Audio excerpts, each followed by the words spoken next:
napakaganda kasi meron na po ako naisip para sa mga inakay dyan ipapatong.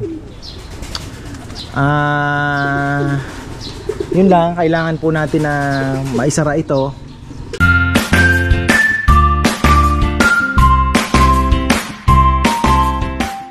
Yan, isang magandang buhay. Update na naman tayo mga ka-farmer. Ayan ang ating mga ibon, hindi pa rin nakukuha. Tapos kahapon hindi nakuha ni Ian. Ngayon mga ka-farmer, naantay ko. Ngayon pala, pauwian ngayon ng ibon, Sunday.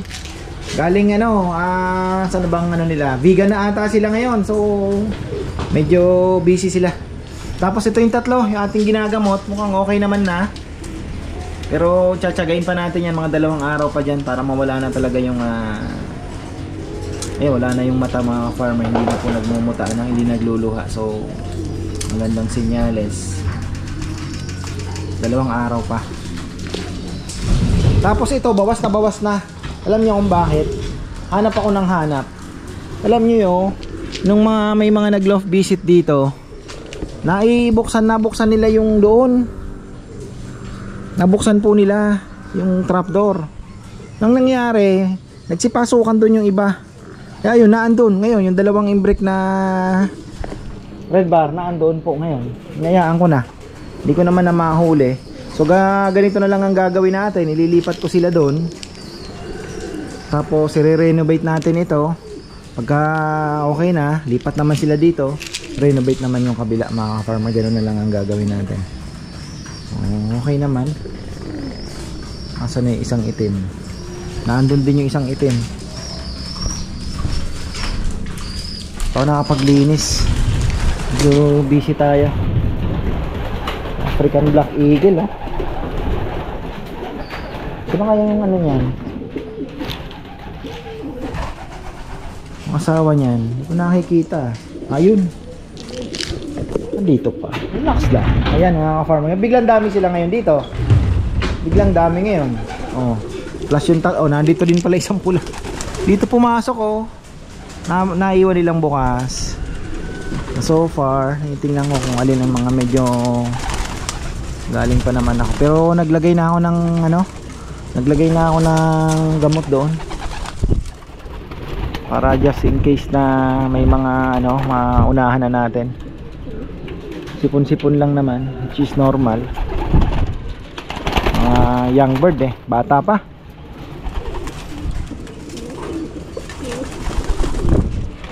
Sarap na sana magparonda. Sabi nila wag na daw pong baguhin to. Pero ewan ko ewan ko mga farmer, pero parang mas gusto ko dito. Tapos lagyan pa natin ng tambayan yan. Tatanggalin na natin to. Ngayon, ang pinag-iisipan ko pa, sabi ko nga nung nakaraan, kung ikikip ko ba itong entrance na to dito or gagpagawa ako dito sa baba. Parang mas conveniente yung dito sa baba. Parang mas mabilis po silang papasok dahil dito yung labasan. So ang instinct kung saan sila lumabas, kung sila papasok, makikita nila may landing board, may butas, pasok. Or pwede din naman yan, tatanggalin na natin to. Diyan na yung pasukan.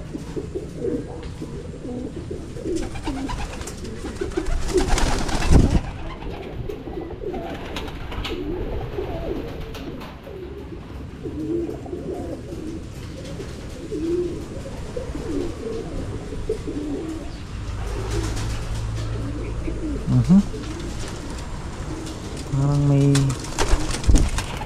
ang ganda na itong isang ito babaeng babae.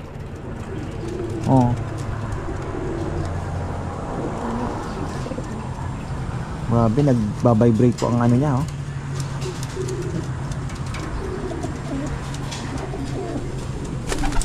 Bago tayong susubukan. Ito yung ito yung aking hinahanap.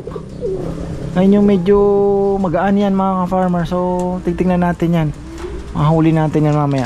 Bago tayong susubukan gamot, yung digestion, lagay ko lang sa Triomix. Mas maganda daw po ito mga ka-farmer. Subukan natin ito sa mga inakay. sa mga ano na din, sa mga breeder natin na mahuhuli natin dyan sa ating nest, ano. So ayan. Oy Brown, wag ka nang magkalat ng lahi, buisit ka. Homer. Alam niyo naman, sabi ko maganda kulay, binili ko. Oh, sige, pinalalamob, sige. Ayan, pero ngayon pang ano na lang yan. Dati hindi po makalipad, ang ano yan, ang bigat. Ay, sumasabay na rin ha. Okay, pwede din naman makakross.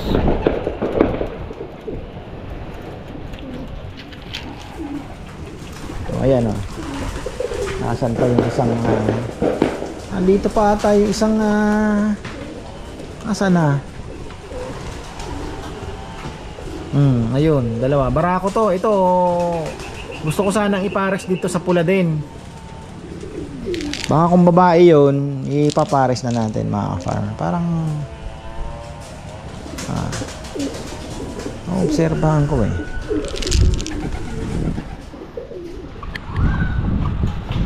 Ay, ayan mga ka-farmer, update tayo sa ating mga ibon. Tama-tama magpapakain po ako. Kahapon nakapaggawa tayo ng short video. So kahit every other day makapag-upload man lang tayo dito. Dahil wala pa naman po tayong activity, wala pa namang rondahan, kaya sabi ko okay na yon. Oy, how are you? May ginagamot natin, ayan. Uy, grabe kayo ha, lakas nyong kumain ha. Tubig nyo.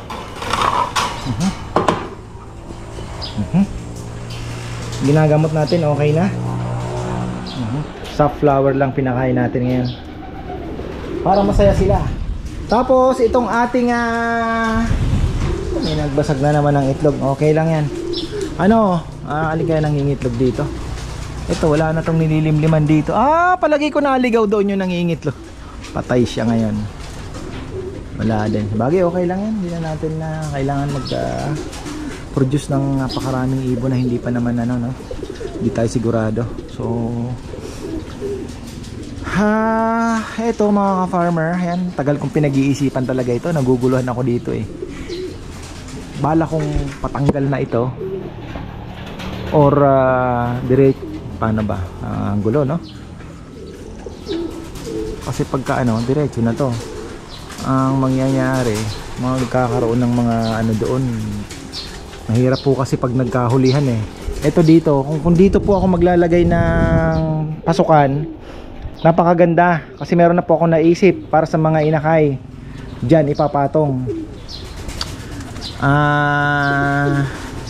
Yun lang, kailangan po natin na maisara ito na para hindi po ako mahirapan maghuli just in case galing po ng karera. Makakuha mo naman kaagad yung ibon kasi isasara mo lang ito. Dito na kayo maghabulan, wala namang problema. So ito, kung ang release door po ay dito, malaking advantage. Alam niyo kung bakit. Dito ang pasukan nila. Ngayon ang landing gagawin natin na landing board ay medyo malapad ng kaunti. Sakto yung papagawa ko ng parang bahay para sa mga inakay, para training na din po para sa trapdoor, pasukan. At the same time nakatambay po sila dyan, tinitraining natin, viewing na kasya po dito. Siguro mga 30 inches by or mas maano, konti lang siguro ang ganito lang ang bigyan natin na space. So ang haba niya dito hanggang dito. Tapos ganun din po sa kabila na parang box lang siya na ipapasok mo. Tapos may bukasan siya dito sa harapan. Lalagay mo doon yung ibon. At the same time nakashoot, usog mo lang ng konti, nakalock siya. Pag inusog mo ng konti, pwede nang pumasok yung mga ibon. So naka-viewing at the same time. Parang ganun din po ginagawa nila. Kaya lang sa iba po kasi mga high-tech na, rolling na inuusog-usog na lang Sa atin manual na lang po, bubuhatin, pasok dyan. Mesh wire din lang na kwadrado. Tapos masasanay na rin po sila, training na rin, papasukan ng trapdoor. Tapos masanay sila kung saan sila papasok. At the same time viewing mga ka-farm. Yun po ang naisip ko para mas magaan na po yung training natin. So ito tatanggalin na natin Ito, baka iwan na lang natin yan pero nakasara. So doon na po ang ano, tingin ko pinaka the best. Sabi nila para daw masanay sa tubig, pero ayan naman po yung takot sa tubig nung ating mga ibon. Nati-training na natin dito pa lang. Ano na sila, hindi na sila familiar na sila sa water, no? Hindi na po sila kumbaga takot. So ganun na lang. Ang mangyayari niyan, ilipat muna natin dito. Ito na lang po muna ang ayusin natin. Tapos pagka naayos na natin to, lilipat tayo sa kabila. Lipat naman yung mga ibon dito. Sarado na lang muna. So ayun, yun po ang tingin kong naisip ko na maganda-ganda na renovation po dito, no? Ayan. Para sa mga inakay din, maganda po yun. Training ng ano na rin po nila, no? Training ground na rin nila dong pagpasok sa trapdoor. 'Di ba? So maganda po yung ganun. So mga ilang linggo, ganun ang gagawin. Ilalabas sila tapos sa pasok. O ganun na lang mga farmer ang ating gagawin para masanay po yung mga inakay. Tapos ayan, sige, kain kayo diyan. Pakain muna tayo ng ating mga breeder. Ayan. Hindi ako nakapaglinis kahapon Kailangan maglinis ngayon. Uy, ayan mga farmer, malinis na naman tayo. Mabilis lang naman. Hindi nakakangawit lang yung walis. Mabigat kasi. Mabigat. Marami tayong inakay. Ilan pa bang inakay natin? 1, 2, 3 4, 5. So 5 pa po ang inakay natin na iwawalay at babakunahan. Ayan, bago ko ihalo dito, babakunahan natin yun. So naandito na yung ibang mga flyers, pati yung brown, naligaw na dito mga farmer. Ayan. Gandang droppings nila. Titingin-tingin pa tayo ng medyo mahina, pero yung tubig nito meron lang tayong gamot just in case na may prevention na tayo. Umpisa pa lang, madali na. So far okay naman, kumain naman lahat. So ito yung dalawang pula natin. Kung babae at lalaki, pag gusto ko ng pagparisin yan mga farmer, para mapagparami tayo ng magagandang ibon na to. Maganda yan. Pwede pang stock bird. Ayan. Uy, medyo may pungay-pungay itong isa.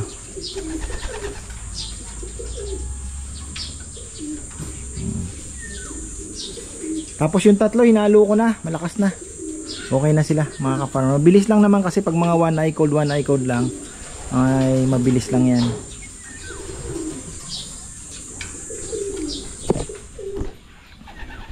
So yan po ang ating ayusin. Tapos aviary, anong ko kay Junjun, meron pang mga tubong pang poste dyan na magagamit. Tamang tama, 2, 3. Maka isang tubo na lang po ang kailangan. Kasi kung maglalagay pa doon, isang tubo, 2. 3 tubo doon, 2 tubo dito. So yung isang tubo kasi nahahati yun 20 feet. Pwede po na pwede tayong mag pa-project muna. Pagkatapos ng doon sa kainan, singit natin to, aviary.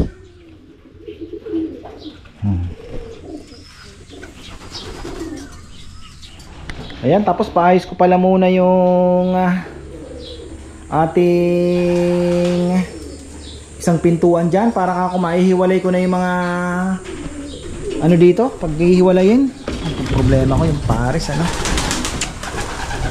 yung brake lang ang natatandaan kong magkakapares. Tingnan natin, mahuhuli naman yan mahuhuli naman. Gusto ko nang mag-break ng mga breeders, mga farmer. Ayan, i-break. Pero may mga bago tayong pares dyan. Breeding season pa naman, kaya okay lang. So ito bago yan. Tapos yung mga bago pa tayo So yung doon, hayaan na muna natin, may itlog din paunti-unti paghihiwalayin na po natin yung mga magkakapares, lalaki babae. Kukondisyon natin yan, baka September na sila pagsamasamahin uli. Ayoko din naman pong magparami ng gaanong ibon. Subukan muna natin. Tama na siguro magkakaroon tayo ng mga flyers na mga nasa makaumabot pa nga ng 40 eh. Pwede na yun. Yun na po yung pagtsatsaga natin i-training, mga 40 pieces.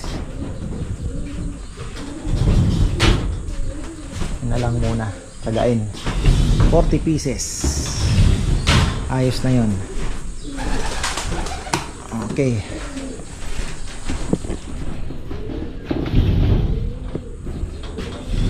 Hoy. Di pa kayo kinukuha ah. Abising mga tropa natin ah. So yan yung ating magiging mga farmer plano. Hintayin ko lang pong matapos yung ating yun, angat na yung ating lechon no. Going to Novaliches yan. So ayun, tawag dito. Ano na po natin. Iayusin na natin para bago tayo magparonda okay na yung kanilang mga papasukan. So yun, release door, angat, pasukan, final na yan mga ka-farmer sa tingin ko. Kasi kung doon aakyat ka pa para lang di ba, pinaka the best dito bubuhatin mo lang, ano mo, then lagyan mo ng lock siguro or something no. Tapos ayun, yung ating mga young bird na iti-training, masanay po munang pumasok sa trapdoor bago natin iparondahin. Diba? Ayos yan. Maganda mga farmer, maganda. Actually nakita ko yan sa yung mga maliliit po na loft sa ibang bansa, ay pinapanood ako. Ganun din lang, simple lang po yung kanyang pasukan. Tapos release door. Try natin. Ito masyadong complicated kasi itong ginawa na. Dami kong iniisip eh. Siyempre papagawa ka, wala ka pang experience. Ngayon nung nilagyan ko na ng ibon, doon ko na po nare-realize at teka kako, the simpler the better talaga. So ayun, try natin. Okay na. So yan mga farmer, yan pong update sa ating mga ibon. Game plano para sa renovation natin. So ayan, maraming pong salamat at magandang buhay.